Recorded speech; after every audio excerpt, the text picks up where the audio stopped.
निसंदेह सत्य है, किंतु शत्रु का निर्बल स्थल किस तरह देखा जाए?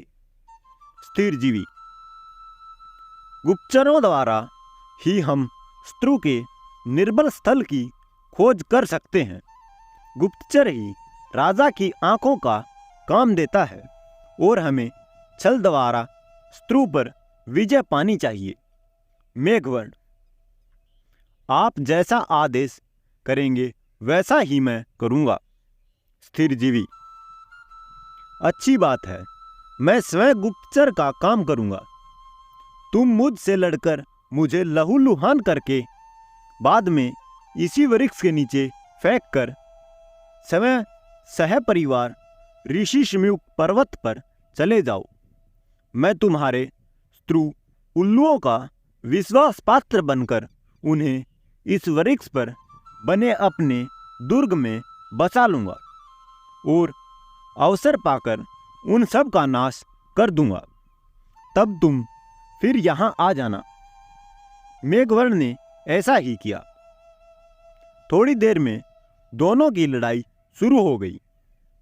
दूसरे कौवे जब उसकी सहायता को आए तो उसने उन्हें दूर करके कहा, इसका दंड मैं स्वयं दे दूंगा। अपनी चोंच के प्रहार से घायल करके वह स्थिर जीवी को वहीं फेंकने के बाद अपने आप परिवार सहित ऋषिशम्युक पर्वत पर चला गया। तब उल्लू की मित्र कृकालिका ने मेघवर्ण के भागने और अमात्य स्थिर जीवी से लड़ाई होने के बाद उसको वहां छोड़कर जाने की बात उल्लूकराज से कह दी। उल्लूकराज ने भी रात आने पर दल बल समेत पीपल के वृक्ष पर आक्रमण कर दिया। उसने सोचा भागते हुए शत्रु को नष्ट कर देना चाहिए। पीपल के वृक्ष को घेरकर उसने शेष रह गए सभी कौवों को मार दिया। अभी उल्लूकराज की सेना भागे हुए कौवों का पीछा करने की सोच रही थी कि आहत स्थिरजीवी ने कराहना शुरू कर दिया। उसे सुनकर सबका ध्यान उसकी ओर गया। सब उल्लू उसे मारने को झपटे। तभी स्थिरजीवी ने कहा, इससे पूर्व कि तुम मुझे जान से मार डालो, मेरी एक बात सुन लो।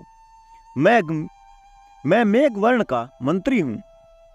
मेघवर्ण ने ही मुझे घायल करके इस तरह फेंक दिया था। मैं तुम्हारे राजा से बहुत सी बातें कहना चाहता हूं, उससे मेरी भेंट करवा दो। सब उल्लुओं ने उल्लूकराज से यह बात कही। उल्लूकराज स्वयं वहां आया। स्थिरजीवी को देखकर वह आश्चर्य से बोला, तेरी यह दशा किसने कर दी? स्थिरजीवी, देव, बात यह हुई कि दुष्ट मेघवर्ण आपके ऊपर सेना सहित आक्रमण करना चाहता था।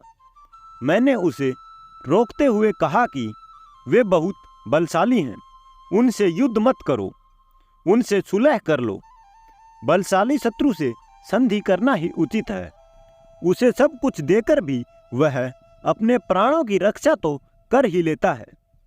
मेरी बात सुनकर उस दुष्ट मेघवर्ण ने समझा कि मैं आपका